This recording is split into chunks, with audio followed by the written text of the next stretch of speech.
바벨론 땅 두라 평지에 높이 30m, 넓이가 3m나 되는 거대한 금신상이 세워집니다. 높이가 30m면 10층 아파트보다 더 높습니다. 그러니 얼마나 거대합니까?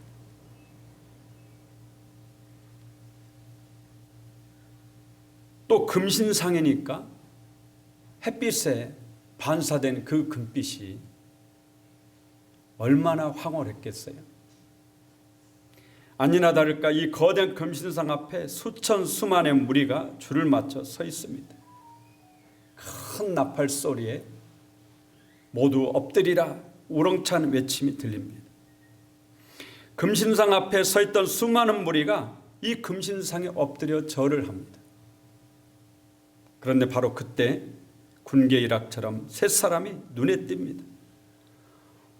수많은 무리가 금신상에게 엎드려 절을 하는데 그 가운데 딱 세 사람만 허리를 굽히지 않은 채 꼿꼿이 서 있는 것입니다. 그들은 다니엘의 세 친구였습니다. 바벨론 왕 느부갓네살은 이들의 이름을 사드락, 메삭, 아벳느고라고 불렀습니다. 그러나 이들의 진짜 이름은 하나냐, 미사엘, 아사랴입니다. 사드락, 메삭, 아벳느고는 바벨론의 환관장에 붙여준 바벨론식 이름입니다. 바벨론의 신들에게서 따온 이름이에요. 군대에 제대하고 기도원에 기도하러 갔다가 친구를 만났는데 그 친구 이름이 조메삭이에요. 오늘 다니엘의 세 친구 사드락, 메삭, 아벳느고 중에 메삭이 있잖아요. 이 친구는 귀신이 들려서 점을 치는 아주 유명한 점장이었습니다. 그런데 귀신이 들려서 점을 치는 점장이들은 점을 안 칠래 안 칠 수가 없어요. 만약에 귀신이 하자는 대로 안 하면 귀신이 몸에서 요동을 치는데 그 고통을 이겨낼 수가 없답니다. 너무 괴롭고 너무 힘들어하던 차에 어느 날 전도자를 통해서 예수 복음을 듣고 성경책을 선물로 받습니다. 그래서 이 친구가 예수를 믿고 싶고 귀신을 몰아내고 싶은 거예요. 그런데 이 귀신이 나가질 않아요. 그래서 기도원에 귀신을 몰아내려고 왔었어요. 그런데 이름을 메삭이라고 지었어요. 본명은 기억이 안 나는데 조메삭이에요. 우연이었을까? 아니면 귀신의 역사였을까? 좋은 이름이라고 생각하고 지었는데 그 이름이 우상의 이름이고 바벨론식 이름이에요. 자기 생각에는 성경적 이름으로 믿음 좋은 다니엘의 세 친구 중에 메삭이라는 이름이 마음에 들어서 붙였는데 그게 바로 우상의 이름이었던 겁니다. 우리 교회가 코로나19로 교회가 폐쇄되기도 하고 예배가 제한받고 있습니다. 그럴 수 있습니다. 아니 어쩌면 우리 스스로 그렇게 해야 할 수도 있습니다. 만약 우리 교회 확진자가 한 명이라도 나온다면 그 시간부로 성전에 모이는 것을 중단해야 되지 않겠습니까? 그런데 누군가가 여러분에게 예수를 믿지 말라고 한다면 그때는 다니엘의 세 친구처럼 목숨을 거는 겁니다. 이 다니엘의 세 친구는 자신들의 이름을 놔두고 바벨론식 이름, 그것도 바벨론 우상의 신들의 이름에서 따온 바벨론식 이름, 사드락이라고 메삭이라고 아벳느고라고 불러도 거기에 대항하지 않습니다. 그런데 오늘 금신상 앞에 절하라는 이 느부갓네살 왕의 단호한 명령에 단호하게 거절합니다. 그건 할 수 없다라. 왕의 명령에 아주 단호히 거절합니다. 금신상에 절하지 않는 사드락, 메삭, 아벳느고는 바벨론 왕 느부갓네살 왕에게 끌려왔습니다. 느부갓네살 왕은 역사적으로 아주 포악한 왕이에요. 아주 능력이 있지만 포악했습니다. 잔인했습니다. 다른 때 같으면 한 칼에 목을 쳤을 겁니다. 그런데 지금은 수천의 수만의 백성들이 지금 지켜보고 있습니다. 왕의 자비를 보여줘야 될 때죠. 그래서 점잖게 사드락 메삭 아벳느고를 회유합니다. 14절에 사드락 메삭 아벳느고야, 지금이라도 너희가 내 금신상에게 절을 하면 좋거니와 만약 절하지 않는다면 즉시 너희를 맹렬히 타는 풀무불 가운데 던져 넣을 것이니 능히 너희를 내 손에서 건져낼 신이 누구겠느냐. 사드락 메삭 아벳느고에게 살 기회를 준 겁니다. 왕의 자비를 보여주는 거죠.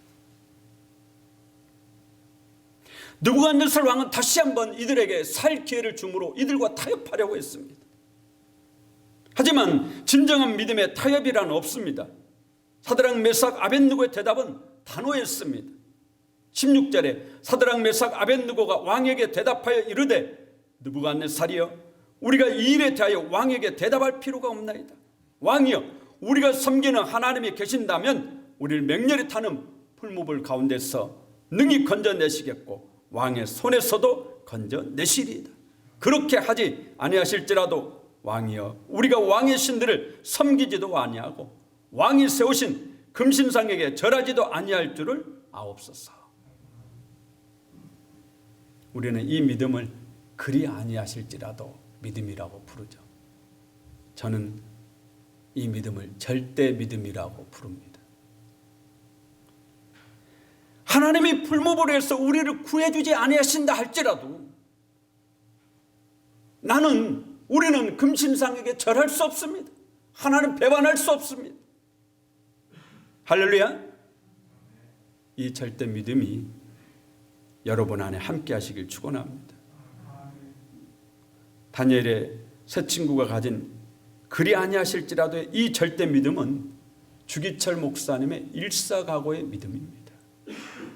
이 믿음은 에스더 왕비의 죽으면 죽으리라 그 믿음이에요. 욥이 고백한 대로 주신 자도 여호와시요 취하신 자도 여호와시니 오직 여호와 하나님만이 찬송을 받으실지니이다. 어떤 경우에도 흔들리지 않는 바로 욥의 믿음이 절대 믿음입니다. 환경이나 조건에 의해서 흔들리는 게 아닙니다. 잘 되면 감사하고 안 되면은 원망하고 이러한 게 아니에요. 절대 믿음의 최고의 진수는 예수님에게서 볼 수가 있습니다. 예수님이 겟세마네 동산에서 기도하시죠. 마태복음 26장 39절에 조금 나아가사 얼굴을 땅에 대시고 엎드려 기도하여 이르시되 내 아버지여, 만일 할만하시거든 이 잔을 내게서 지나가게 하옵소서. 그러나 나의 원대로 마시옵고 아버지의 원대로 하옵소서. 아버지의 뜻대로, 아버지의 원대로 하옵소서. 주님은 십자가가 지나가기를 원하셨어요. 하지만 하나님은 이 기도를 들으시지 않습니다. 주님의 뜻대로, 주님이 원하시는 대로 하시지 않습니다.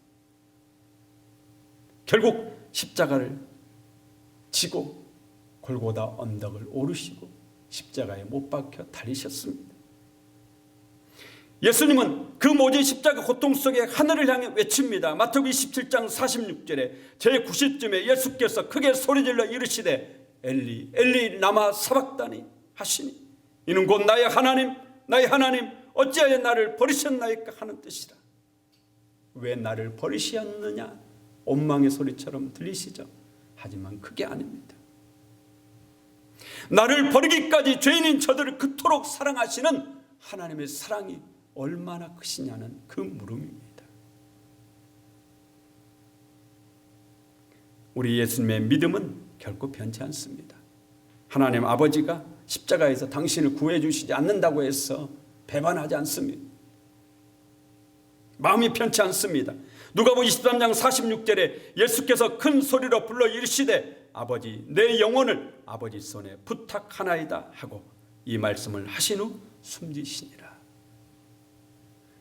여러분이 진짜 예수 믿는가는 마지막 세상 떠날 때 보면 아실 겁니다. 내가 죽을 때 보면 내가 진짜 예수 믿는 사람인가 알겠죠. 마지막 세상 떠날 때도 긴가민가하고 흔들리고 있고 방황하고 있다면 아닌 거죠. 세상 떠날 때 예수님처럼 아버지, 내 영혼을 아버지 손에 맡깁니다. 아버지, 저를 받아 주옵소서. 스데반도 똑같잖아요. 그렇게 가시기를 예수 이름으로 축원합니다. 어떤 경우에도 믿음이 변하지 않는 겁니다. 죽음 앞에서도, 죽음을 눈앞에 두고 있는데도 그 믿음이 변하지 않습니다. 환경에 의해 믿음이 달라지지 않습니다. 그래서 절대 믿음이라고 하는 것입니다. 결국 다니엘의 세 친구는 왕의 명령에 다른 때보다도 7배나 더 뜨겁게 달군 풀무불에 던져지게 됩니다. 얼마나 풀무불이 극렬히 타던지 이 세 사람 붙잡고 가던 병사들이 셋이나 불에 타져서 죽었습니다. 그런데 다니엘의 세 친구는 어떻습니까? 느부갓네살 왕이 그곳에 있던 신하들이 깜짝 놀랐습니다. 분명히 풀무불에 던진 사람은 셋인데 그 극렬히 타는 불 속에 네 사람이 있는 겁니다. 한 사람은 누구죠? 바로 예수님입니다. 구약에 나타난 예수님이에요.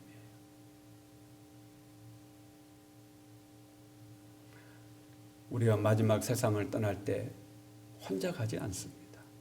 그게 예수 믿는 사람의 축복 아니겠어요? 주님이 우리와 함께 가시는 거예요.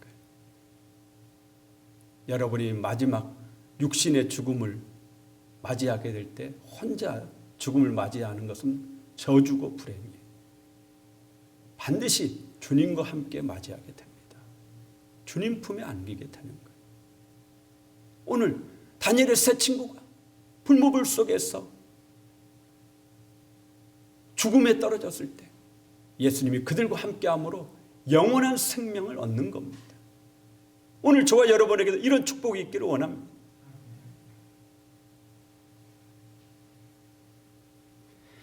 왕이 깜짝 놀라서 세 사람을 불무불에서 나오라고 불렀습니다. 그래서 나와서 보니까 머리카락 하나 상한 데가 없어요. 겉옷도 그을린 데가 없습니다. 성경을 읽어보면 불탄 냄새도 없더라. 할렐루야. 불탄 냄새도 없더라. 하나님이 지켜주신 거죠. 이 그리 아니하실지라도의 믿음은 성경 속에만 있지 않습니다. 지금도 우리 주변에 종종 볼 수 있는 믿음입니다. 주기철 목사님은 여러분 아시는 대로 이 믿음으로 순교하셨습니다. 영국의 육상 올림픽 선수 에릭 리델은 이 믿음으로 자신의 주 종목인 100m를 포기했습니다. 당시 100m 달리기의 가장 유력한 금메달 후보였습니다. 하지만 주일에 달려야 된다는 그것 때문에 주일을 지키기 위해서 100m 달리기를 포기했습니다. 수많은 사람의 비난과 조롱을 받았지만 그러나 하나님은 그를 주 종목이 아닌 400m에 달리게 하셔서 금메달을 목에 걸게 하셨습니다. 이 에릭 리델의 이야기는 불의 전차라는 책으로 영화로 제작이 되어서 오늘날 수많은 믿음의 사람들에게 감동을 주고 있습니다.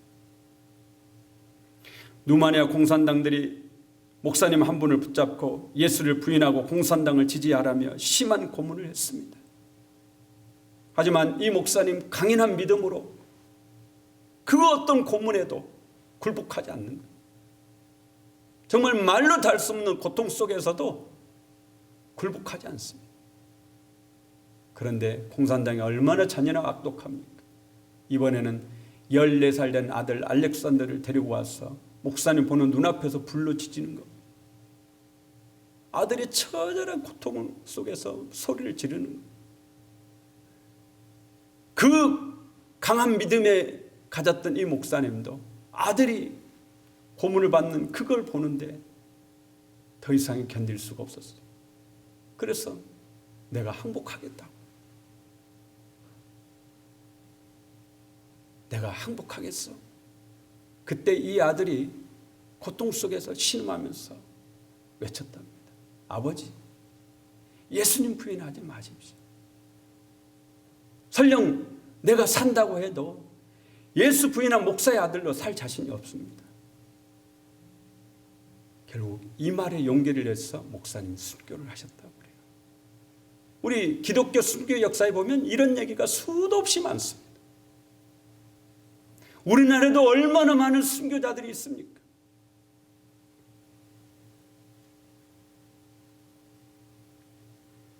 안산제일교회 원로 목사이신 고 목사님은 여러 편의 시집을 내셨습니다.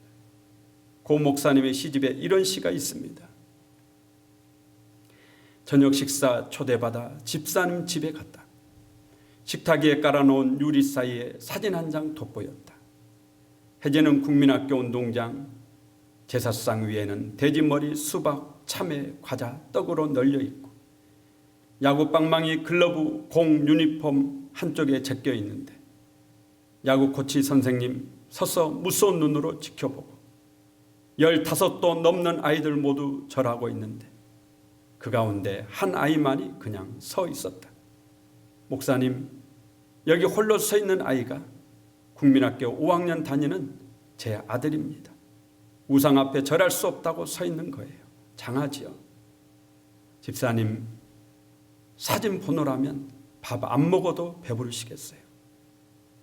무엇이 이 아이를 홀로 서 있게 했을까? 서슬퍼런 코치 선생님 무섭지 않았을까? 친구들에게 따돌림 받을 것 걱정되지 않았을까? 누가 이 아이를 홀로 서 있게 했을까? 예수였다.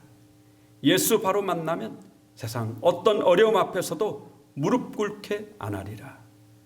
고 목사님이 실제로 집사님 가정에 신방 가서 사진 보고 지은 시입니다. 저도 해남에서 군생활할 때 해남 반석교회라는 마을에 있는 교회를 다녔습니다. 근데 그 교회 목사님 따님이 명신이라고 당시에 초등학교 4학년인가 5학년인가 됐는데 학교 교장 선생님한테 뺨을 맞았어요. 국기에 대한 경례를 하라고 했는데 경례를 안 하는 거예요. 그때는 국기에 대한 경례가 우상숭배라고 목사님들이 가르치던 때가 있었어요. 그래 우상숭배라고 국기에 대한 경례를 안 하는 겁니다. 이 아이만 안 하는 게 아니고 그 반석교회 다니는 아동부 아이들이 다 안 하는 거예요. 그러니까 목사님 딸인 줄 아니까 본보기로 목사님 따님을 교장 선생님 화가 나서 뺨을 때려가지고 목사님이 쫓아가서 학교가 발칵 뒤집힌 적이 있었어요.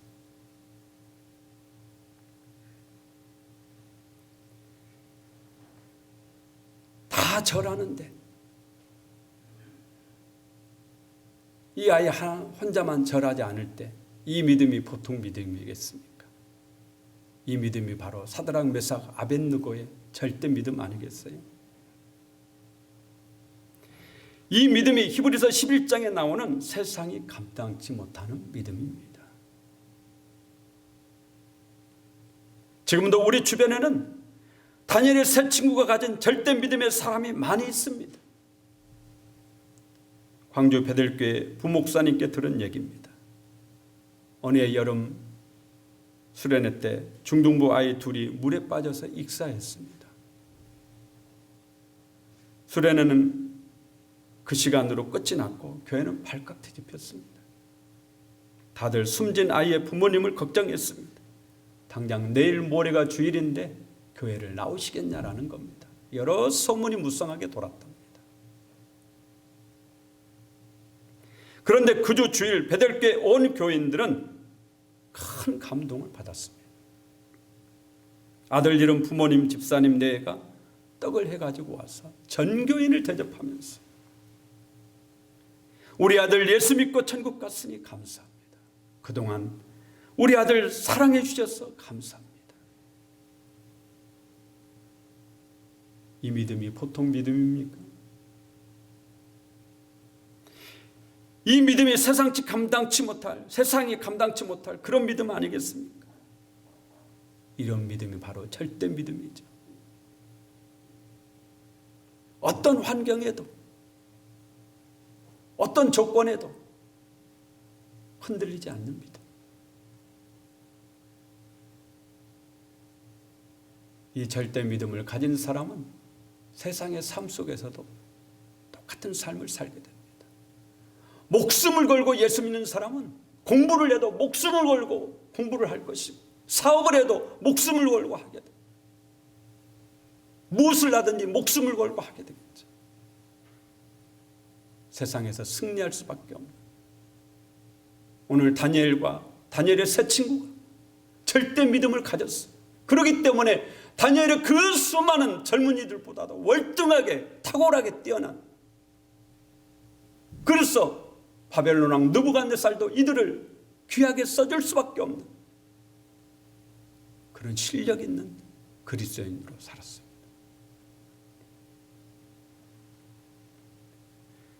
지금 이 시간에도 우리 주변에 수많은 믿음의 사람들이 이 절대 믿음의 역사를 써내려 가고 있습니다. 다니엘의 세 친구 사드락, 메삭, 아벳느고처럼 말입니다.